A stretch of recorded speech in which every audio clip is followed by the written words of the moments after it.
Welcome to this video. Today we're going to look at how to model demand-dependent scenarios of various types and using various methods in Transit 17. I will start with how the core transit model can be used to do this and also reveal its inherent limitations. Then we will examine how the simulation model extends transit's capability well beyond that of the core model. The transit core model assumes the same sequence of stages is repeated and that all stages run every cycle. This, of course, is not always the case. An example would be where a pedestrian crossing is not triggered every time due to a lack of demand. The same could happen on the lightly loaded vehicle approach too. To model this using the core transit model, firstly, you will need to observe or estimate how often the stage will run, and then one option is to reduce the pedestrian green time to compensate or adjust down the phase's minimum green time if optimizing the traffic signals.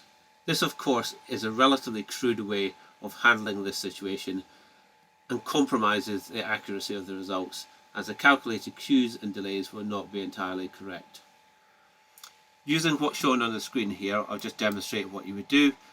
In this scenario, we have a junction here controlled by controller 1 and a pedestrian independent controller modelled here run by controller number 2.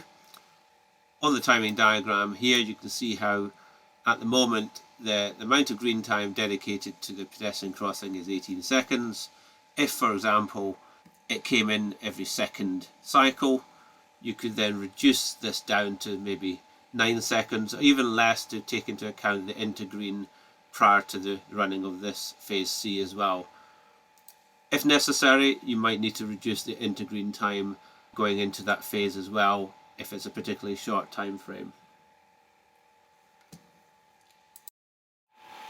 Another option is to employ the multi-cycling facility in transit to set the controllers across the rest of your coordinated network to be double cycled. To do this is reasonably straightforward. Firstly, I would go into the cycle time and double it from existing time. I would then go into controller here, that's going to be running normally, and change that so it's double cycled. I'm only doing it on the first stage sequence because that's the one that's running, but obviously if you're experimenting with other stage sequences, you would do it on that as well. I'll just repair timings.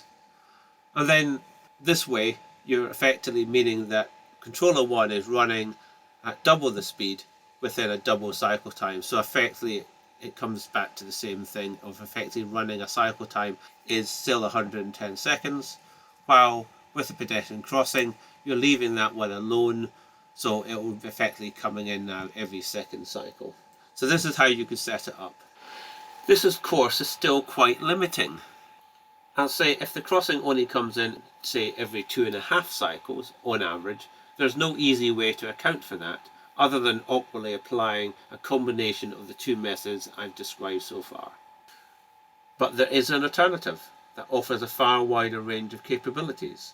Transit simulation model, as long as you're modelling relatively closely spaced junctions, so that the fact that the simulation model does not yet model platoon dispersion effects isn't an issue, then simulation will deal directly with demand-dependent scenarios of various types. Transit simulation can model the impact of pedestrians using unsignalled zebra crossings, the impact of pedestrians using signal crossings, including pedestrian-actuated ones as well, and also vehicle-actuated traffic signals. Additionally, traffic controllers running on different cycle times within the same network can be modelled, including taking account of any blocking back effects that might occur. Let us examine another signalled crossing scenario. This time the crossing is within the junction and there is just one signal controller involved, and this makes my demonstration slightly easier to present to you. Just switching to my other file here. Here we have the single controller now and a pedestrian crossing within that junction running on phase D, which runs in stage number 4 as you can see on the timing diagram on here. I'll run the file. Full optimization here. Here you can see in blue the pedestrian phase running in stage 4. As I optimize the network, you may spot the black line running just beneath the blue color of the phase on here. This indicates the phase is running at its minimum length, and that is simply because with limited pedestrian demand, the optimizer has quickly established that much of the cycle time should be given over to serving the vehicular demand instead.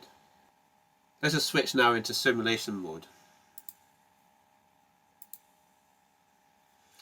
Note that there are no adjustments needed to allow the file to run in simulation, but I will be making a few changes in order to model the fact that the pedestrian demand is sufficiently low that I've observed in real life that the crossing is only triggered on average every second cycle.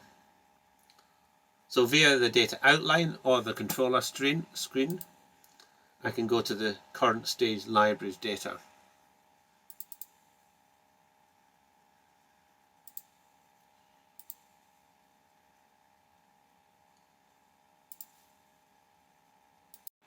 I could again use double cycling options, but this time I have access to a far more flexible and easier to use option. This is a facility available for any library stage called intermittent occurrence. Before that though, I will introduce you to the signal log. The timings diagram is really useful for showing timings when they are cyclical and all stages always run. The signal log comes into its own when that is not the case.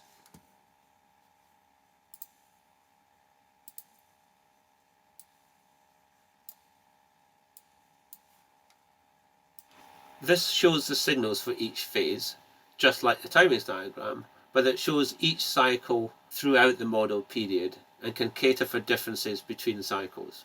You can, however, see that all stages run in sequence every time at the moment. So you have phase A, B, C, and if I expand this further along, phase D. And as I drag it along through the model time frame, 8 o'clock all the way through 8 to 8, etc., you can see that consistently every stage and every phase runs at the moment. I will now open the flows option here, and I can populate that by selecting this option, clicking in here, and then as I click on the diagram I can select whichever traffic stream I want to populate that with. In this case, this one is directly affected by the presence of the crossing, so I'm going to choose that one there, which is traffic stream 1, lane 1. Switch that off now. So I tick that box and then choose the queue on here, and as I raise this up you'll see that I now have a queue on here. So you can see the queue length here. By the way, while I'm here, you can actually add in more traffic streams there, so where you have multiple traffic streams on an approach, you can add them together and then sum the results to give you an overall queue length if that's something you want to look at. In this case it's not necessary, obviously.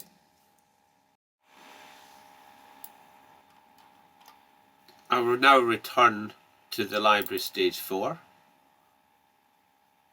As you'd see is the one running phase D, and switch on allow intermittent occurrence. Now have a choice of run every n cycles or probability of running. So we'll start by setting that to the number, say number 3. I think I said in my earlier it was going to be running every second. Let's choose every third to have more of an impact, and then rerun the model.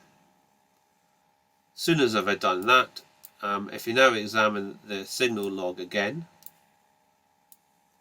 what you'll now notice, go back to the start there, that doesn't run here. It then runs in the second cycle, doesn't run that one, doesn't run that one, and then runs there. You can see on there it's running every third cycle now, as expected. And in the occasion where it doesn't run, you'll probably find that the queue that builds up is somewhat lower when the pedestrian phase doesn't run, as you'd expect. So this one, the queue is very small at about 4 vehicles at its longest, and here when the pedestrian phase does run, the queue actually gets up to 9. So it's behaving in the way that you'd expect to see.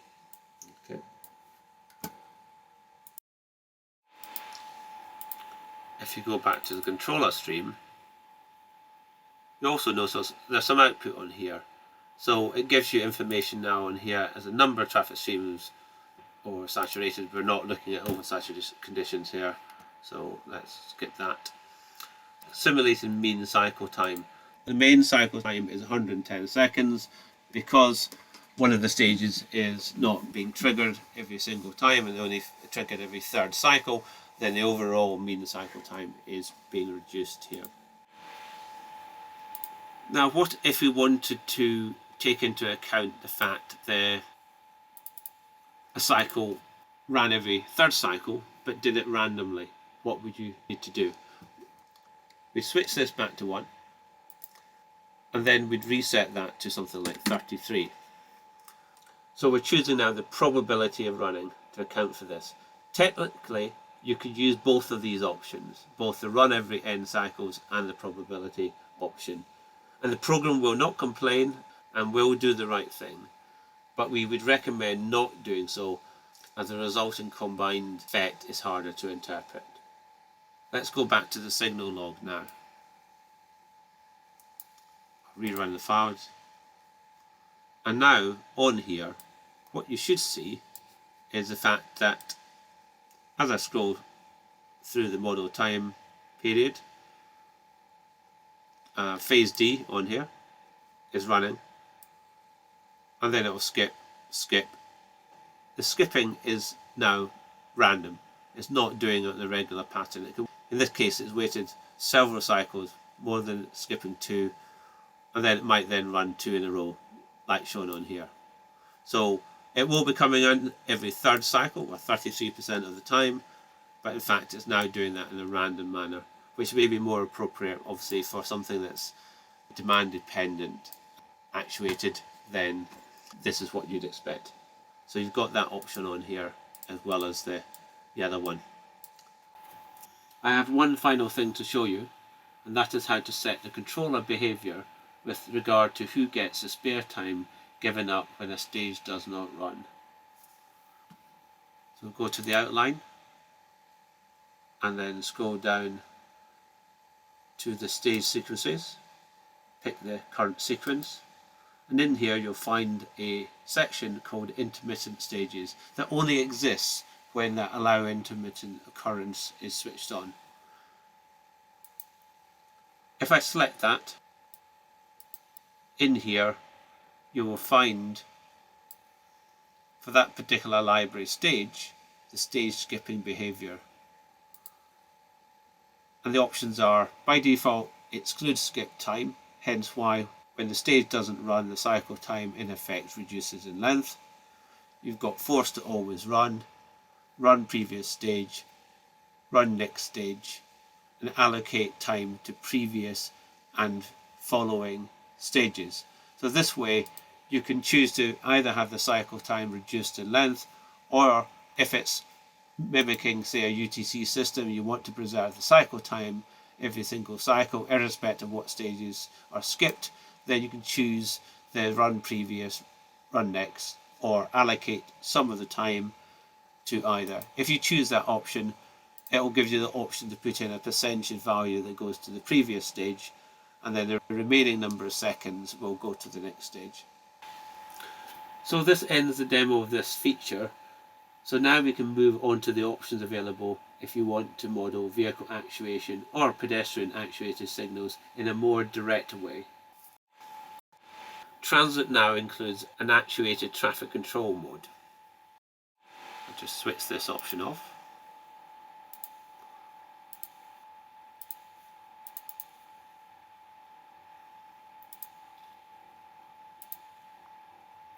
By default, this is switched off.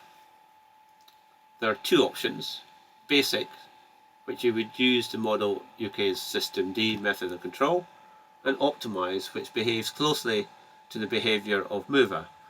Mover, as you may well know, is a very sophisticated method of control, and as such TRANSYT does not replicate all of its behaviors, but it does include the following fundamental ones: variable minimum green times, green extensions leading up to end of saturation detection, followed by a period of further green extensions These are determined through using a delay minimization optimization routine across the whole junction, and this establishes when it's best to switch to a stage serving another approach. From summer 2025 onwards, oversaturation detection is expected to be available as well. This applies to all simulation runs, not just actuated ones. As well as establishing oversaturation, it indicates the extent to which signalled traffic streams and controllers are oversaturated, providing the groundwork to allow the controller model to switch to capacity maximizing logic in a future release in order to replicate even more mover behavior. Enough about transit capabilities for now. What you probably now want is to see another demonstration. We'll select, to start with, the basic actuated traffic control option. You will notice some new data items have appeared now. The absent demand option here allows you to decide what the controller does when there's no demand. The default is to stay on the last stage, but depending on the scenario, there are various options, including reverting to an all red state. A couple of oversaturated detection parameters can also be used to adjust the definition of oversaturation to suit your needs. The defaults are set deliberately to represent a good starting point though. You should also be aware that the pedestrian crossing is also now running under actuated control, not just the stages involving vehicles. In the crossing data, you can suppress the pedestrian actuation on each individual crossing if you wish, so that you can mimic scenarios where pedestrians have to wait for a vehicle to trigger a stage that also activates the crossing phase.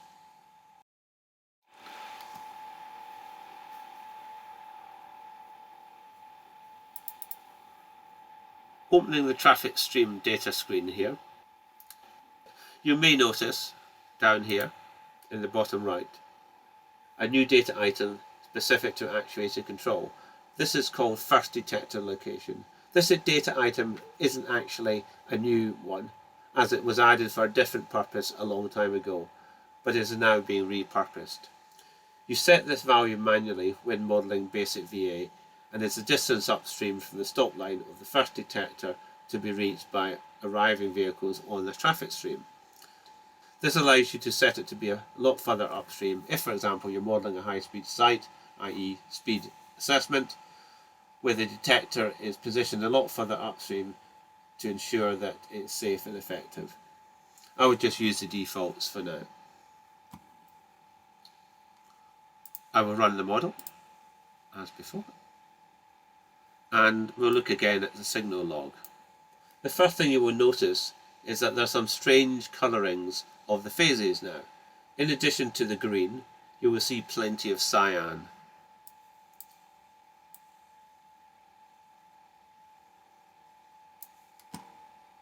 The green represents the fixed minimum green time.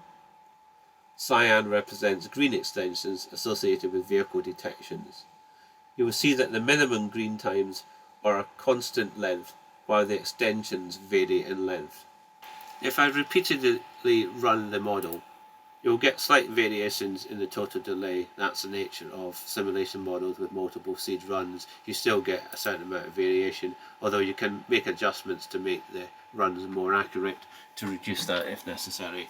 But in this case, you can see that the total delay on here is regularly at least below round about 4.4, 4.5 mark on here. I'll make a note of that and then we'll come back to that later on.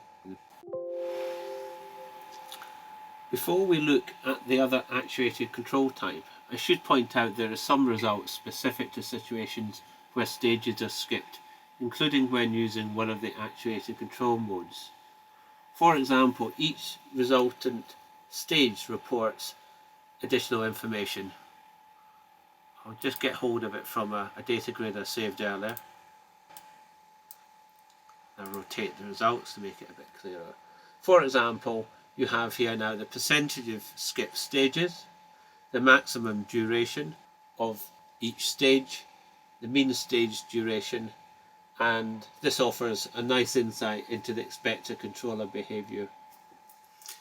In addition to this information, If I open up the crossings screen here and click on results, you also get results for the very first time actually since Transit 17 came out last year. Then some metrics on the pedestrian results as well. One of the key ones being mean delay per pedestrian. That's shown on here.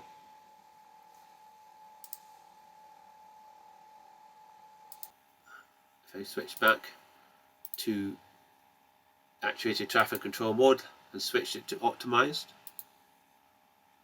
and then obviously rerun the file. There are a few differences when running optimized VA. Firstly, the detector position is automatically calculated for you. Also, in addition to the green and cyan colouring of phases in the signals log, you now also have green extensions shown in white. Let's have a look. In addition to the fairly common cyan colour extensions, occasionally you will see white ones on here. So on here you can see one shown here. They're relatively rare, but they do exist. Yeah.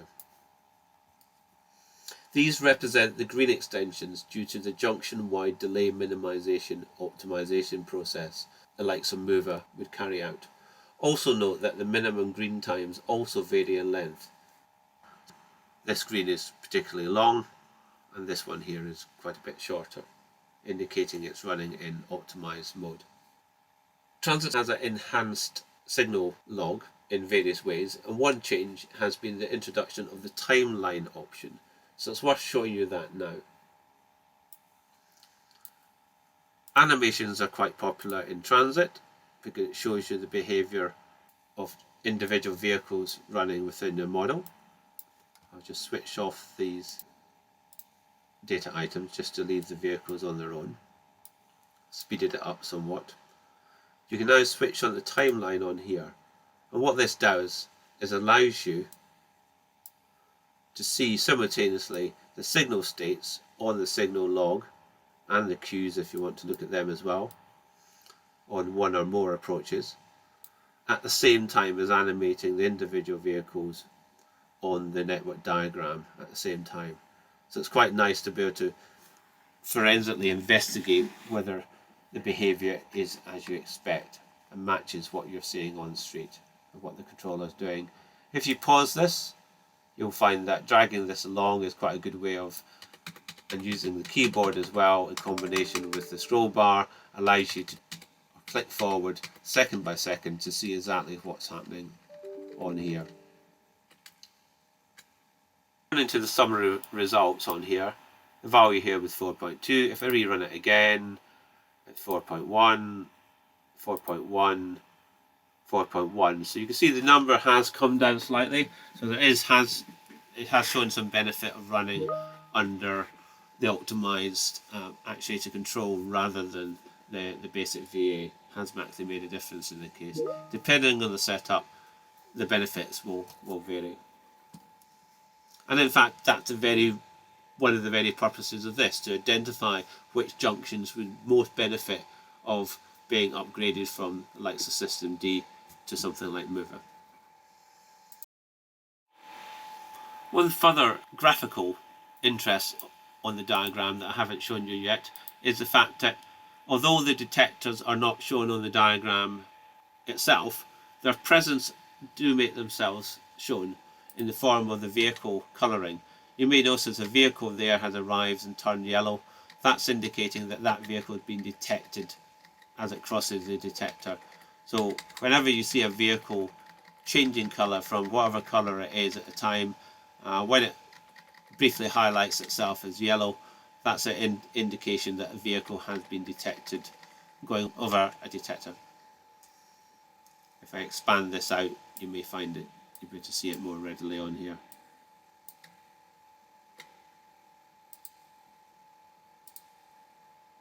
I'll speed it up on there. So you can see on here every so often, again you can see it on here as well, that vehicles arriving are being detected just about here at whatever distance, 20 odd meters upstream. So I'll pause that now. There's just one more transit modelling capability I wish to introduce to you in the presentation, and this is an OD matrix data option called Use Vehicle Generation Lists. If I open up the OD matrix and go to the first tab, you will see a new item down here called Use Vehicle Generation Lists. This feature capability came about through our internal need to test the new simulation capabilities, particularly with regard to the VAA and mover emulation that I've been presenting to you, by providing a method of setting up very specific arrival patterns of vehicles. Let me show you how it works. Firstly, I switch the option on. Then I move into the Paths tab here. And on here, you'll find that there's a new column being provided here called Vehicle Generation Wait Times. This can be populated with a comma-separated list, like so.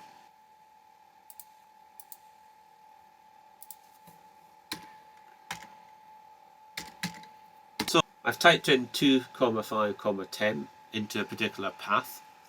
This sequence might not make any immediate sense, but it will in a minute. First, this sequence defines the exact times which vehicles arrive on this particular path and will overrule that of the calculated total flows that are derived from the OD demand flows. The sequence tells TRANSYT that a vehicle will arrive 2 seconds into the model period, and after another 5 seconds a second vehicle, and finally another after another 10 seconds. And then the sequence continues with the next vehicle arriving after another 2 seconds, and so on and so forth. In this way, you can set up both the volume and shape of an exact arrival pattern. As you can imagine, great for testing. However, we quickly established that this could be a very useful feature in its own right, as it allows you to match the behaviour of rare events, such as a train or tram triggering the closure of a level crossing on a regular basis, and other similar scenarios. I'll quickly show you the effect.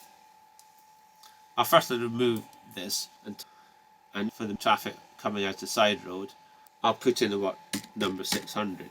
So effectively 600 seconds, that's a 10-minute time frame. So one vehicle will now arrive, instead of the 50 arriving randomly, you'll have one vehicle arriving every 10 minutes on that approach.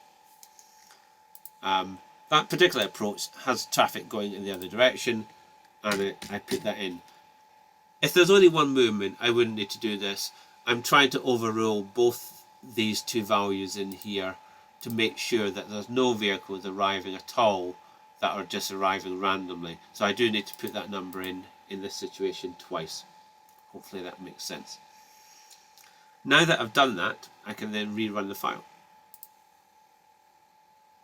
And now if I go back and look at phase B on here, which wasn't obviously running every single cycle previously, you'll immediately see that it hasn't run here. And if I scroll along, you'll eventually find it's appeared and run at 8:10. So if all has gone well, approximately at 8:20, it should then run again. And there we have it, 8:20 is running. And of course, if I go further to the right, it will be running at 8:30, 8:40, 8:50, etc. So setting these values ensures that the side road controlled by phase B is now triggered every 10 minutes, demonstrating how you can set up exactly the behaviour that you need. At the end of my presentation, and all that remains is for me to sum up what I have shown you. I hope that you now have a better understanding of the ever-expanding capabilities of TRANSYT and how it can be used to model various demand-dependent scenarios, including traffic signals actuated by either vehicles or by pedestrians, and by rare but regularly occurring events. I'm Jim Binning, and that concludes my presentation. Thank you for watching.